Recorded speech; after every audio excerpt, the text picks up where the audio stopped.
हमारे बीच में उपस्थित पार्टी के राज्यसभा में उपनेता श्री रविशंकर जी प्रसाद, विशेष रूप से आज जो हमारे अनुरोध पर आए 84 के दंगों पर प्रकाश डालने के लिए, और पूरे देश के अंदर अगर कोई अपनी जान की परवाह ना करते हुए कांग्रेस के इन दोषी नेताओं को सजा दिलाने के लिए लगातार लड़ते रहे, जूझते रहे, उन्हें धमकियां मिलती रही, ऐसे सीनियर एडवोकेट एच.एस. फुल्का जी का हम ताली बजा के जोर से स्वागत करते हैं। बीबी जगदीश कौर हमारे बीच में, उनके आंसू थम नहीं रहे,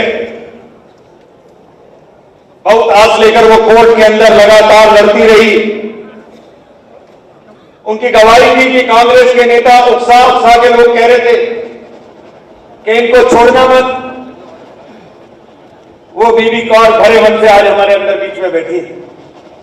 आदरणीय मल्होत्रा जी, आदरणीय डॉक्टर हर्षवर्धन जी, आदरणीय श्री मांगेराम जी गर्ग, आदरणीय श्री विजयकर गुप्ता जी, हमारे ऑल इंडिया के मंत्री श्री अनिल जैन जी, ऑल इंडिया के मंत्री वीना जी, मंच पर उपस्थित सभी हमारे अन्य जिला के अध्यक्षगण और दोस्तों, मुझे खुशी है आज इतनी बड़ी संख्या के अंदर कार्यकर्ता आए। कोई बसें नहीं लगाई गई, किंतु आज मैं कह सकता हूं यह जो 84 के दंगों का कोई बदला ले सकता है, और ये कोई 84 के दंगों की बात को कोई उठा सकता है, तो लोग मुझे कहते थे भारतीय जनता पार्टी क्या कर रही है।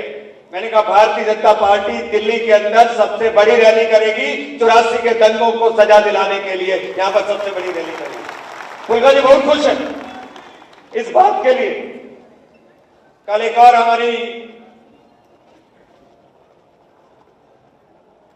वो गवाह जिन्होंने देखा है किस तरह से कत्लेआम हुआ है, वो जंतर मंतर के ऊपर बैठी हुई, उनको भी हमने अपना समर्थन दिया है। पर बंधुओं, लड़ाई बहुत अभी बाकी है। ये 84 के दंगों के अंदर जो सजा नहीं मिली, वो कोई सीबीआई के कारण या पुलिस के कारण नहीं। अगर आज उनको बचाने में लगी हुई है तो वो केंद्र की सरकार लगी हुई है, जिसका प्रधानमंत्री एक सिख है, जिसका प्रधानमंत्री मनमोहन सिंह है। पार्लियामेंट में खड़े होकर कह देते हैं, वो पार्लियामेंट में खड़े होकर वो कह देते हैं कि हमें दुख है, पर कोर्ट में खड़े होकर सीबीआई केस को कमजोर कर देते हैं। एक कांग्रेसी नेता का तो सीबीआई ने क्लोजर रिपोर्ट फाइल कर दी। तब फुल्का जी मेरा ख्याल पता नहीं हाई कोर्ट क्या, कौन से कोर्ट में गए, सेशन कोर्ट के अंदर गए और दोबारा से ये ऑर्डर हुए कि उसको खोला जाएगा। आप समझते हैं सरकार क्या कर रही है? सरकार ने, आपने देखा होगा कल ही ताजा ताजा केस है, 2G हो गया, कॉमनवेल्थ गेम्स हो गया, हेलीकॉप्टर कांड हो गया, और अभी ताजा ताजा केस आ गया रेल मंत्री पवन बंसल का, जिसके भांजे ने 90 लाख रुपए खा लिए इस बात के कि वो किसी को प्रमोशन देगा। ये सरकार नहीं, ये भ्रष्टाचार है। और सरकार सुनने को तैयार नहीं है, किसी मामले के अंदर सुनने को तैयार नहीं, क्योंकि सरकार को लगता है रविशंकर प्रसाद जी आए हैं हमारे बीच में, बताएंगे सीबीआई किसका किस तरह से दुरुपयोग हो रहा है। मुझे तो इतना मालूम है, हमारी नेता सुषमा स्वराज ने जिस समय सीबीआई के डायरेक्टर रणजीत सिन्हा की नियुक्ति हो रही थी, सबसे पहले आवाज उठाई थी कि यह नियुक्ति गलत हो रही है, नियमों को ताक पर रख रही है और इस नियुक्ति को नहीं होना चाहिए। वो आवाज उठाने वाली हमारी सुषमा स्वराज नेता थी सबसे पहले। सीबीसी पे आरोप लगाने के लिए सुषमा स्वराज जी सबसे पहले खड़ी हुई कि ये पीसी थॉमस दागों से युक्त है, इनके ऊपर आरोप है, केस है, इसको आप सीबीसी मत बनाइए। और उसके बाद में आपको मालूम होगा सुप्रीम कोर्ट ने उसकी नियुक्ति को रद्द किया। सुप्रीम कोर्ट ने हवाला में पुणे के हसन अली के खिलाफ जो जांच कर रहे अफसरों का ट्रांसफर किया था, उसका विरोध किया था। किंतु ये यूपीए की सरकार सब चीजों को ढकने के अंदर लगी हुई है। मुझे दोस्तों आप लोगों को एक ही बात कहनी है, हमारे आगे बहुत बड़ी चुनौतियां हैं, बहुत चुनौतियां हैं। हमने जब यहाँ पर सबको तालकटोरा में स्टेडियम आने के लिए कहा तो मैं चाहता था आपके पास सामने एक विजन डॉक्यूमेंट में रखूं कि जो पूरा हो रहा है इस चुनौतियों के लिए जनता आज बीजेपी के कार्यकर्ता की ओर निहार रही है। इतनी बड़ी संख्या में जब आप लोग आए हैं बिना बसों के अपने अपने वाहनों और साधनों के आए हैं तो मैं समझता हूं कि आप लोग लड़ने के लिए तैयार हैं और इसलिए मैं अपने आज सारे कार्यकर्ताओं का हाथ जोड़कर अभिनंदन करना चाहता हूं। आपका बहुत अभिनंदन। 17 फरवरी को मैंने चार्ज संभाला था दिल्ली का। उसके बाद कार्यकर्ताओं ने जिस तरह की सपोर्ट दी आपको मालूम होगा, जिस तरह की आपने सपोर्ट दी थी उस समय सुशील शिंदे के खिलाफ हमने जंतर मंतर पर जो प्रदर्शन किया था, हजारों लोग उसके अंदर पहुंचे थे, हजारों लोग पहुंचे थे जाके। और हमने कहा था कि हम पार्टी को जंतर मंतर से निकालकर गांव और देहात के अंदर ले जाएंगे, गांव और देहात के अंदर ले जाएंगे। और आज मैं गर्व से यह कह सकता हूं कि अब पार्टी गांव और देहात में पहुंच गई। हमारी बवाना, नरेला, द्वारका के अंदर जो सभाएं हुई उसके अंदर हजारों की संख्या में लोग थे। आज बहुत सारे किसान यहां पर बैठे हुए हैं, हजारों की संख्या के अंदर लोग थे। ये जो कार्यकर्ताओं की पार्टी है ये मैंने नहीं खड़ी करी। 33 साल 1980 के पहले जब भारतीय जनता पार्टी आई थी तब मेरे से सीनियर लोग जहां यहां बैठे हुए हैं, बहुत सारे सीनियर लोग जो शायद आज मंच पर नहीं होंगे, नीचे अंदर बैठे होंगे, उन लोगों ने इस पार्टी को खड़ा किया था। मैं सिर्फ आपको यह कहना चाहता हूं कि क्या हम अपने काम से संतुष्ट हैं, उसकी तरफ हमको झांकना पड़ेगा। इसलिए दोस्तों हमें अपने काम को और अधिक बढ़ाना है। अगर इस सरकार को हमको हटाना है तो जाकर जनता हमको समर्थन देने के लिए तैयार। कल बिजली के दाम बढ़ गए 1.5%, आपको मालूम हुआ 1.5% सरचार्ज बढ़ गया और हमने घोषणा कर रखी है अभी सरचार्ज बढ़ा है, अभी बिजली के दरें बढ़ेंगी, ये समझना रुकेगी नहीं, क्योंकि ये सरकार बिजली कंपनियों से डीआरसी और इनका सांठगांठ हुआ है। और जिस दिन बिजली में एक भी दाम बढ़ गया, बिजली के दाम बढ़ गए, उस दिन हमने घोषणा किया है कि रामलीला मैदान के अंदर लाखों लोग इस कांग्रेस की सरकार का विरोध करेंगे। हमने कहा इस बात को।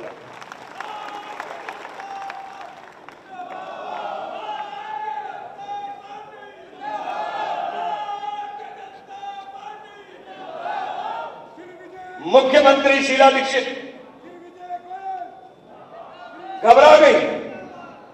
एक दूसरी पार्टी के और नेता है, वो जब आधा घंटा भाषण करते हैं तो आधा घंटा में से आधा टाइम वो भारतीय जनता पार्टी में भाषण कर रहे हैं।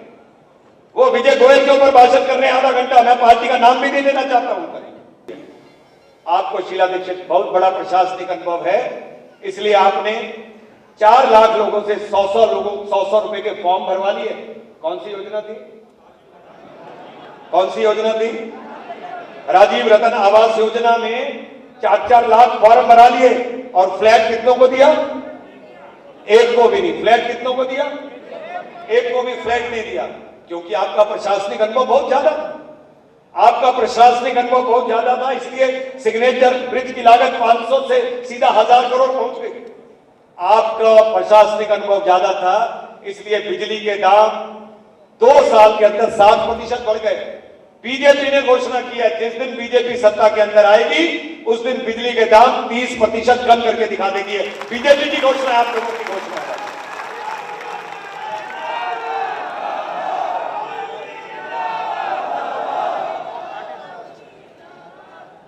पानी के दाम मालूम है आपको कितने हो गए? पानी के दाम मालूम है आपको कितने हो गए? 15 साल पहले पानी के दाम 35 पैसे थे प्रति किलो लीटर और आज दाम हो गए हैं 35 रुपए प्रति किलो लीटर। अगर इसमें सीवर चार्ज और सर्विस चार्ज जोड़ देंगे तो 35 रुपए किलो लीटर। जनता को नहीं मालूम, बिल नहीं देख रही वो, क्योंकि उसको मालूम है, कुछ होने वाला नहीं है। मैं लोगों से कहता हूं बिजली के ऊपर कि भाई तुम सड़कों पे क्यों नहीं निकलते? बताओ सड़कों पे क्यों नहीं निकलते? कहते हैं गोयल साहब कोई सुनता नहीं है, सड़कों पे निकलने का फायदा नहीं। मैं कहता हूं उनको ये कारण नहीं है आप सड़कों पे क्यों नहीं निकलते थे। उसका कारण यह है कि सब लोगों को एक ही दाम पर बिल आ रहा है, 5 रुपए 50 पैसे में बिल आ रहा है, इसलिए आप नहीं निकलते, इसलिए आप निकलते नहीं। अगर आप लोगों को ज्यादा बिल खुद को आ रहा हो ना तो आप जरूर निकलें। आपको ध्यान होगा अगर आधी रात को बिजली चली जाए और आधी रात को बिजली चली जाए तो बाप उठता है, कहता है बेटा उठ, देख हमारी बिजली गई है या सारे मोहल्ले की गई है। बेटा खिड़की पे से पर्दा उठाता है, कहता है पापा सारे मोहल्ले की गई है। तो पापा कहते हैं सो जा, कोई बात नहीं, पड़ोसी इसकी शिकायत कर देंगे, पड़ोसी शिकायत कर देंगे। ऐसे ही लोगों को लगता है कि जब बिजली के दाम कम होंगे तो हमारे भी कम हो जाएंगे, हमें आंदोलन करने की क्या जरूरत है। अभी आपको मालूम है, मुख्यमंत्री को शायद मालूम नहीं कि अभी 600 रुपए प्रति किलोवाट के हिसाब से लोगों को बिल आने शुरू हो गए। उनका लोड बढ़ गया है, गर्मी के अंदर आपका मीटर ज्यादा लोड बढ़ेगा, तो उन्होंने किलोवाट का लोड बढ़ा दिया है 600 रुपए की, और हर आदमी उससे परेशान है। मुख्यमंत्री कहती है उनको प्रशासनिक अनुभव है। मुख्यमंत्री को मालूम है कि 2 साल में दूध के दाम 20 से 25% हो गए। उनको मालूम है 15 लाख लोगों के राशन कार्ड पर स्टैंप नहीं लगी है। उनको मालूम है यमुना की सफाई के ऊपर 6500 रुपए करोड़ खर्च हो गए, 6500 करोड़ रुपए, और एक बूंद भी यमुना का पानी साफ नहीं हुआ है। एक भी विभाग आज दिल्ली का भ्रष्टाचार से अछूता नहीं है, एक भी विभाग अछूता नहीं है। चाहे बिजली का घोटाला हो, चाहे पानी के निजीकरण का घोटाला हो, स्मार्ट कार्ड का घोटाला हो, कॉमनवेल्थ के दौरान पीडब्ल्यूडी का घोटाला हो, एनडीएमसी का घोटाला हो, और ये सारे आज लोगों की जवान के ऊपर चर्चा में है। आज आप ड्राइविंग लाइसेंस बनाने चले जाइए, वैट जमा कराने चले जाइए, जाति प्रमाण पत्र बनाने चले जाइए, इनकम सर्टिफिकेट बनाने चले जाइए, स्कूल में बच्चों का दाखिला कराने चले जाइए, गाड़ी का पंजीकरण करने चले जाइए, ट्रांसफर करने चले जाइए, बिना पैसे दिए आज शीला दीक्षित के राज में कोई काम नहीं होता। ये आम आदमी बात कहता है। दिल्ली सरकार के मुख्यमंत्री के खिलाफ कॉमनवेल्थ गेम्स में शुंगलू कमेटी की रिपोर्ट, प्रधानमंत्री कार्यालय ने शिंगलू की नियुक्ति की थी। शिंगलू ने रिपोर्ट दी कि इनकी सरकार भ्रष्टाचार में लुप्त है। सीएजी ने रिपोर्ट दी, पीएससी के अंदर रिपोर्ट दी। और एक बात समझ लीजिए, मैं आप सब लोगों की तरफ से कहना चाहता हूं, मुख्यमंत्री बरी नहीं हुई है। हम मुख्यमंत्री को कॉमनवेल्थ गेम्स के भ्रष्टाचार के अंदर कोर्ट के अंदर घसीट के दिखा देंगे और देखेंगे जैसे 2G के अंदर सजा मिली है, जैसे 2G के अंदर सजा मिली है, वैसे उनको भी सजा मिले। इस बात को हम देखेंगे। धोखा हो रहा है दिल्ली की जनता के साथ, धोखा हो रहा है। उस धोखे को दोस्तों हम लोगों को रोकना, खड़ा होना है, हमने खड़ा होना है। इसलिए अटल जी ने कहा हमारे कदम मिलाकर चलना होगा। हम सब लोगों को एक साथ खड़े होकर इस सारी लड़ाई के लिए तैयार रहना पड़ेगा। चाहे वो सीबीआई के घोटाले हों, चाहे कोयले के घोटाले हों, चाहे 2G के घोटाले हों, चाहे कॉमनवेल्थ गेम्स के हों, चाहे दिल्ली के पानी, बिजली, सड़क, सीवर, जितने भी घोटाले हों, उन सब के हमको खड़ा होना पड़ेगा, एक साथ खड़ा होना पड़ेगा। आगे चुनौतियां हैं हमारे सामने। लोग हमारी तरफ टिकटकी लगाए देख रहे हैं, टिकटकी लगाए देख रहे हैं, और वो देख रहे हैं कि भारतीय जनता पार्टी का कार्यकर्ता कैसे घर घर पहुंचेगा। और उसको घर घर पहुंचाने के लिए हम एक एक बूथ पर 10-10 लोगों को खड़ा कर रहे हैं। उन 10 लोगों के फोटो के साथ आपको पूरी जानकारी इकट्ठी करनी है। जो भी लोग मंडल अध्यक्ष हैं या मंडल अध्यक्ष बनेंगे, जो भी जिला के पदाधिकारी और प्रदेश के होंगे, उन सबको ये 10-10 लोग लेने पड़ेंगे। और इसके अलावा 10-10 लोग यूथ हम इकट्ठे करेंगे इस लड़ाई को लड़ने के लिए। अभी आप देख रहे हैं बाहर लोटस यूथ पावर के नाम से फॉर्म भरे जा रहे हैं, यूथ के फॉर्म भरे जा रहे हैं। उनकी उम्र 16 से 35 साल है, और वो सब लोगों को, आप लोगों को, यूथ को बनाना है। हमारा लक्ष्य है हम दिल्ली के अंदर 1 लाख लोग ऐसे यूथ को इकट्ठा करें जो सोशल मीडिया के ऊपर, वेबसाइट पर है, फेसबुक पे है, ट्विटर के ऊपर है, ईमेल के ऊपर है। उन सब लोगों को हम उनसे बात करेंगे इसके ऊपर, आज के नए यूथ के ऊपर। इसलिए आप में से जो भी लोग जब बाहर जाएं तो 50-50 रुपए के फॉर्म को खरीद के लेकर जाएं। वो 50 रुपए का फॉर्म प्रोसेस शुल्क है, जो आप जिससे फॉर्म भराएंगे उससे लेंगे, उनको आई कार्ड इशू होगा। तो इसलिए आप खुद नहीं बने, पर बाहर से जाते हुए फॉर्म लेके जाएं। हर आदमी को कम से कम 20 यंगस्टर्स को, 20 को, यूथ को एनरोल जरूर करना है। जितने भी लोग यहां पर बैठे हैं, अगर आप मेरे से सहमत हैं तो जोरदार ताली बजा दीजिएगा।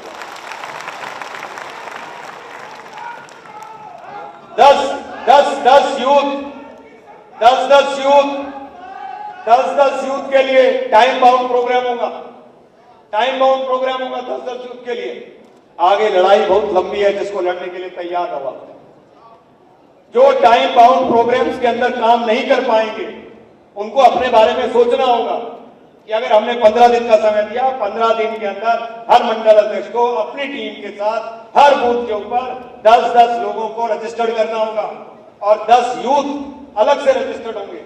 मैंने इस अवसर का लाभ उठाते हुए आपके सामने ये बात रखी है क्योंकि आज हजारों की संख्या में पूरी दिल्ली से कार्यकर्ता है जो नहीं आ पाए, उनको आपने सूचना देनी है। दोस्तों, बिजली पानी के ऊपर ही ये सरकार गिर जाएगी और मैं आपको विश्वास दिलाता हूं इस भ्रष्ट महंगाई बढ़ाने वाली सरकार को और हम उखाड़ फेंकेंगे और 2013 के अंदर भारतीय जनता पार्टी की सरकार बनेगी। मैं आप लोगों को कह सकता हूं।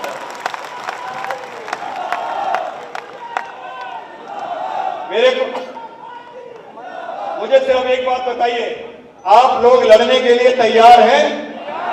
ऐसा नहीं, दोनों हाथ खड़े करके और पूरी शक्ति से बोलना है। बोलो, लड़ने को तैयार हो? नीचे करिए एक बार और पूरी तेजी से बोलना है। बोलो, लड़ने को तैयार हो? एक बात समझ लीजिए, अपने कार्यकर्ताओं के बारे में कह रहा हूं, किसी भी कार्यकर्ता को आपने अपनी शक्ति नहीं पहचानी। आपकी शक्ति यह है कि जब मैं प्रदर्शन में जाता हूं किसी, तो एसएचओ मुझे रोक देता है, कहता है विजय गोयल जी आपको इससे आगे जाने नहीं दूंगा। मैं तो कहता हूं जाऊंगा, कहता है नहीं जाने दूंगा। मैंने कहा मेरा नाम विजय गोयल है। कहते गोयल साहब हम जानते हैं आपको, जाने नहीं देंगे। तो मैं पीछे मुड़ के देता हूं, मेरे पीछे 20 आदमी है, किंतु जिस दिन मेरे पीछे 10,000 लोग होते हैं मैं कहता हूं यहां से जाऊंगा, कहता है जाओ ना गोयल साहब, मैं रोक कहां रहा हूं आपको जाके। ये आपकी ताकत और शक्ति है। और मैं कार्यकर्ताओं को कहना चाहता हूं कि आप बंधुओं, किसी को भी आधी रात को भी काम पड़ जाए तो विजय गोयल का दरवाजा आप 24 घंटे आधी रात को खटखटा सकते हैं जाके। और जब मैं ये घोषणा करता हूं और जब मैं ये घोषणा करता हूं तालकटोरा स्टेडियम में खड़े होकर, तो इसलिए करता हूं ताकि कल को कोई मेरे पास आ जाए और मैं उसके काम के लिए कोशिश भी ना करूं तो वो तालकटोरा में खड़े होकर ये कह सके गोयल साहब आपने तालकटोरा में खड़े होकर तो बोल दिया था, किंतु जब हम गए थे तो हमारा काम नहीं हुआ। इसलिए मैं अपने आप को आपके साथ कमिट करना चाहता हूं और मैं कहना चाहता हूं भारतीय जनता पार्टी के अंदर एक ताकत है कि एक पुलिस का आदमी किसी कार्यकर्ता को हमारे हाथ नहीं लगा सकता। अगर हाथ लगाएगा तो हम सब लोग मिलकर वहां पहुंच जाएंगे। इतनी ताकत है। मैं आप लोगों से बहुत प्यार करता हूं, आप लोगों से बहुत प्यार करता हूं।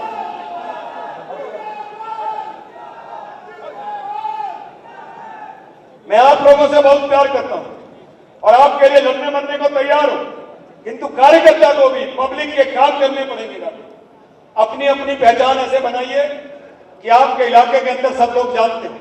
हमने कहा है आप एनजीओस को रोक इन करिए, एनजीओस में शामिल हो जाइए, किटीज पार्टीज में शामिल होइए, महिला संगठनों में शामिल होइए, यूथ संगठनों में शामिल होइए और इस पार्टी को इतना बड़ा विस्तार कर दीजिए, इतना बड़ा विस्तार कर दीजिए कि कांग्रेस कहीं टिक नहीं पाए। अभी 2 चुनाव होंगे 5 तारीख को। एक चुनाव हो रहा है यमुना विहार का, कल ही चुनाव है वो, और दूसरा हो रहा है नांगलोई का। और आपके सामने आज मैं ये कहना चाहता हूं, भगवान ने चाहा तो दोनों के दोनों चुनाव आप जीत कर जाएंगे। मैं बताना चाहता हूं, मैं कहना चाहता हूं दोस्तों, मैं सूरज होने का दावा नहीं करता, मैं सूरज होने का दावा नहीं करता और मिटाने का अंधकार पृथ्वी से, किंतु मैं एक दिया जरूर हूं। दम से युद्ध करना एकमात्र मेरा लक्ष्य है। हवाएं दुखों की और अंदर तकलीफों की हमारी लौ को डिगा तो सकती हैं लेकिन बुझा नहीं सकती, डिगा तो सकती हैं, बुझा नहीं सकती। जय हिंद, जय भारत।